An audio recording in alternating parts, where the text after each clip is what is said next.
tàu rồi nha, chuẩn bị rồi.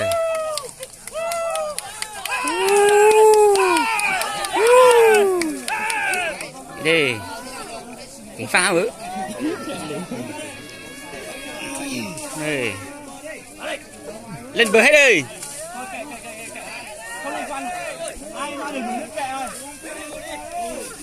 Ui. Siêu to thật. Mấy cái tảng nhang ở đâu à? Đừng có phát trực tiếp nhá. Làm đi, làm đi. Làm đi. Một lên. Chỉ tăng khá lớn. Đấy.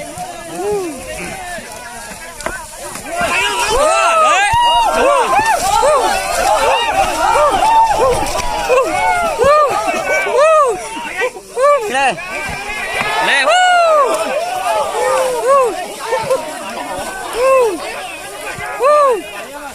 Tôi đánh có được thiểu. Lên. Cầm nọ tôi đánh có xuống.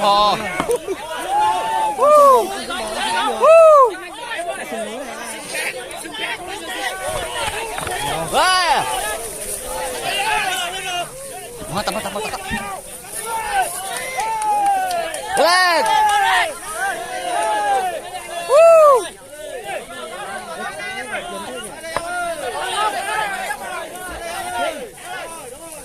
Thôi khó à.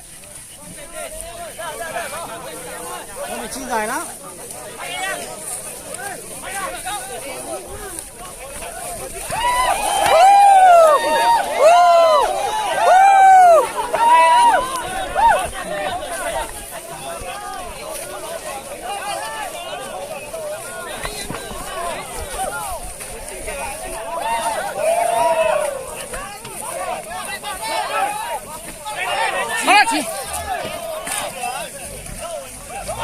Lên.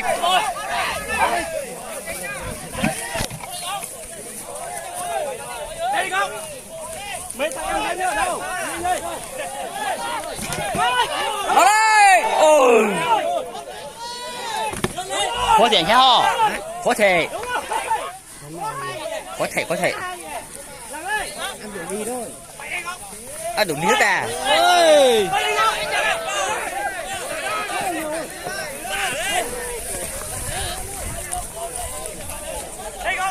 Hô lên.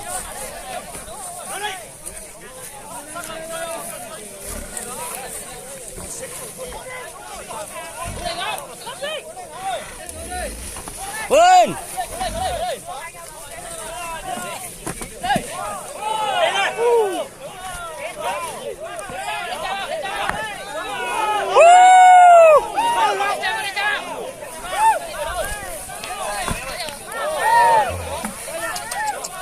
Mà ăn đủ đi rất tài lời của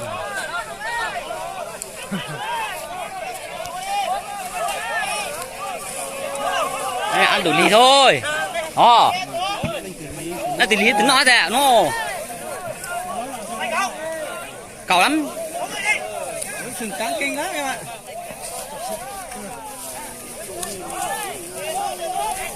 Nó tỷ lì thôi. Cố lên. Tại có thể ôn bá nè. À.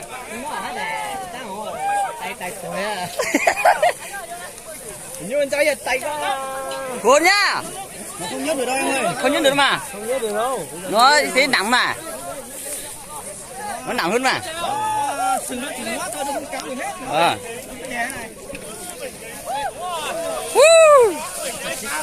Không đau rồi đấy. Thế là không đau rồi. Thằng máy đi. Cái chân đi. Mình cánh đi. Cha là. Đi ông là sức cơ đà hò. Chắc là hạ quá nhỉ. Ít vốn thời gian nữa nè. Quá lẹ của tụi tôi quá. Lo có số. Ôi. Khó đấy.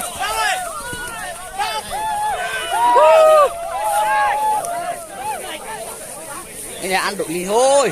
Này độ lì ấy. Độ ly thôi. Xem độ lì của nó. Có thời gian hết. Giàu hả lẹ. Ơi, thích. Ở đây nó theo đủ lý do, không dùng cho mà chưa lo. Tí nữa hết sức rồi mà. Con này cứ đè kia con này hết sức. Thì hết sức rồi mà. Cố lên. Cứ đè một tiếng con này hết sức. Thì hết sức rồi. Bây giờ con kia sừng nó mong luôn, con sừng dài không phải được. Không làm được gì nữa. Kia dài. Hai con sừng con làm được. Làm được gì? Xem ai lì ai ăn. Anh thì ai ăn thôi.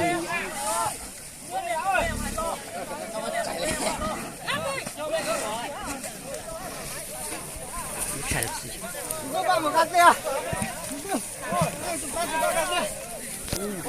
Họ mai chút lẹ.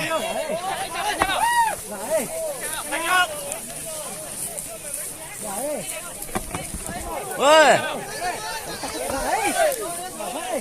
Giờ slide đại hả?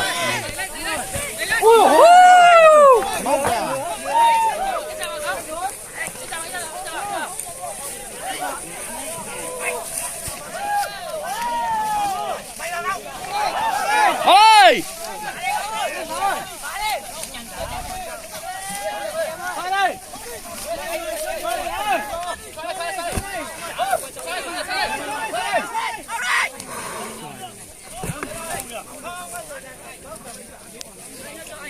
Nó chỉ ăn theo đủ ly thôi. Ôi giời. Rồi.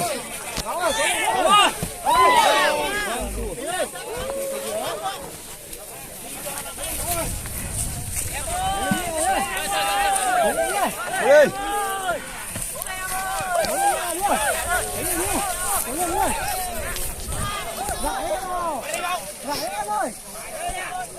Vợ lại con nào.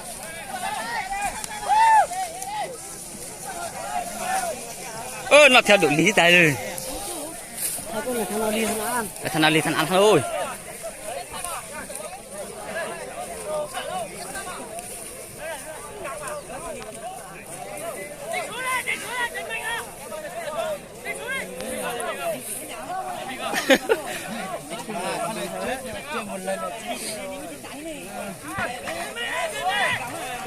Mảnh vào thế nào? Đặt mảnh vào thế nào? Đặt mảnh vào thế nào?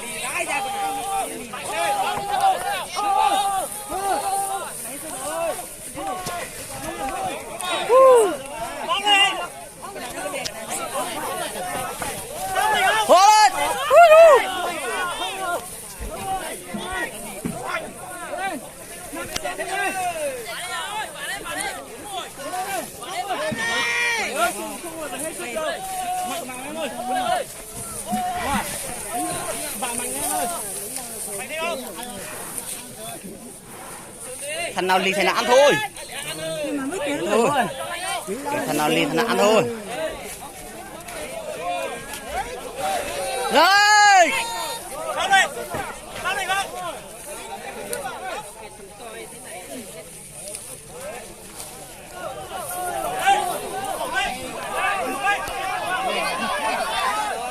Coi đây, coi đây.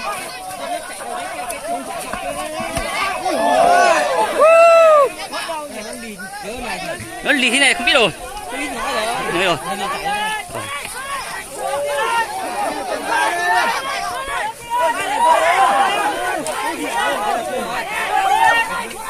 Lên rồi, lại lên rồi. Lại lên rồi. Anh em giật đập tròn nó này.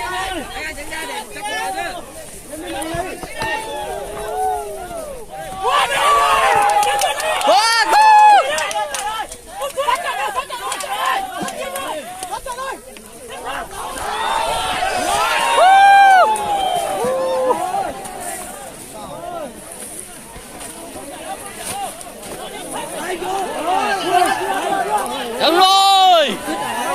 Rồi. Ơi xuống mẹ hủng rồi. Thu rồi. Đúng rồi. Nó đi kẹ xuống cái thụt này ăn luôn rồi. Xuống được thu đó. Ui giời. Sừng nó kêu à? Như thế này thì thằng nào lì thằng nào ăn thôi. Tưởng cái sừng nó cạn. Này giờ dùng thể lực thôi. Thể lực thôi. Chiều lên đi. Bây giờ nó không dùng vũ khí rồi. Rồi giờ chỉ dùng đứng thôi. Đấy rồi. Chụp Nam Trinh ơi.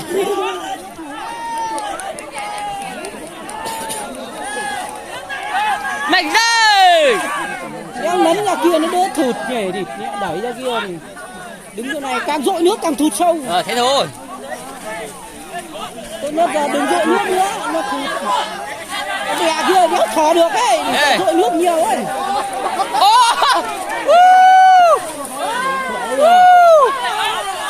Thôi rồi anh liền nó thôi.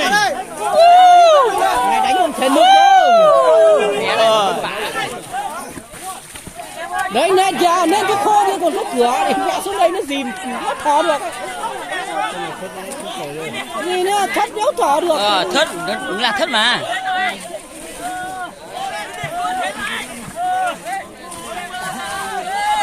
Đè xuống đi. Ăn đòn rồi đi không. Được rồi.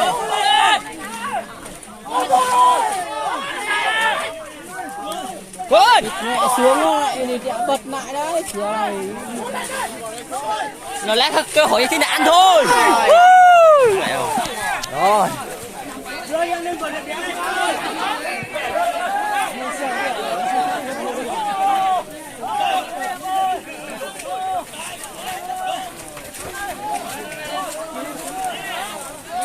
Nó làm thế này thì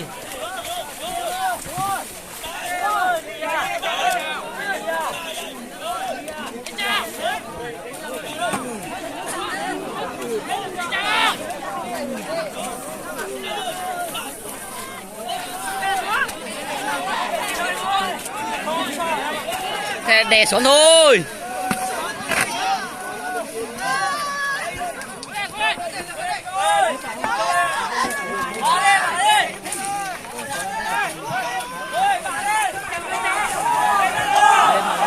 Lên rồi.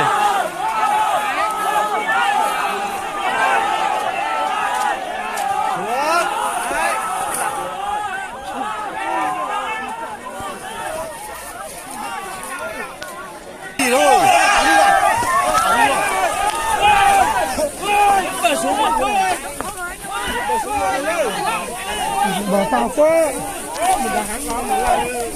Ăn theo đuổi đi thôi. Quay lại em ơi, quay lại. Quay lại đây. Ô đây.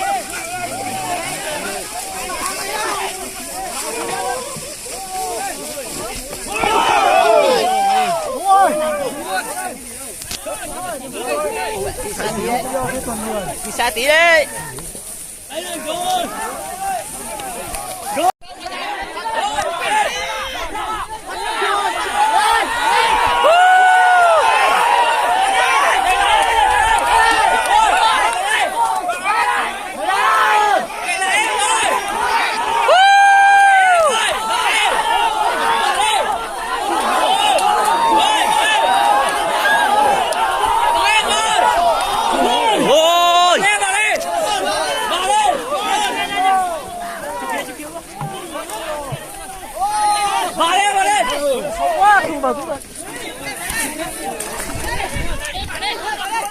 Cái này sao rồi? Vào đi! Vào đây! Ơi! Lên đây! Mất chết rồi! Vào đây! Lên đây!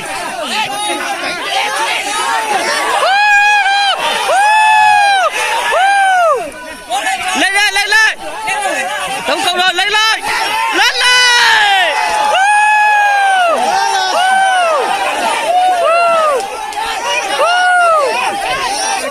Lên lên! Vậy lại đi.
Xuân rồi.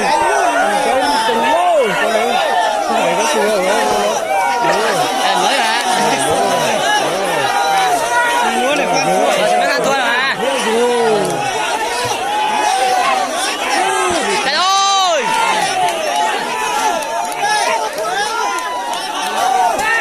Đấy, tụm tụm chết rồi.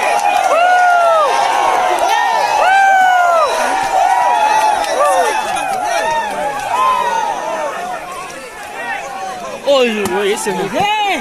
Như thật rồi. Em thẳng thôi.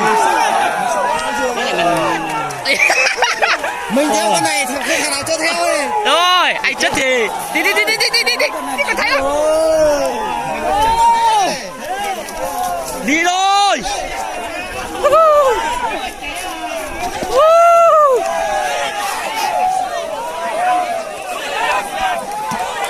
Ôi.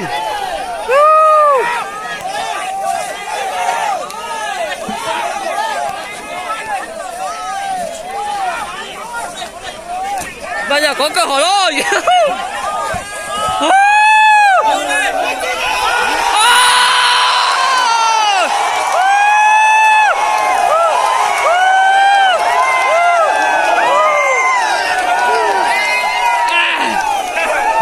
Chết rồi.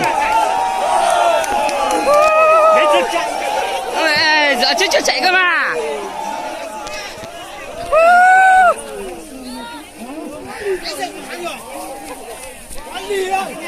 Lì luôn.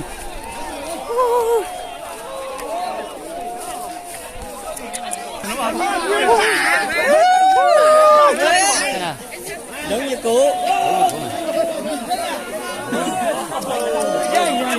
Cái sừng nó gãy làm gì nữa làm được.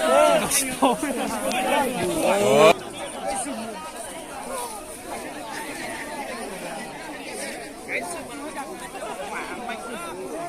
sừng vườn vả mạnh như thế này mạnh hơn.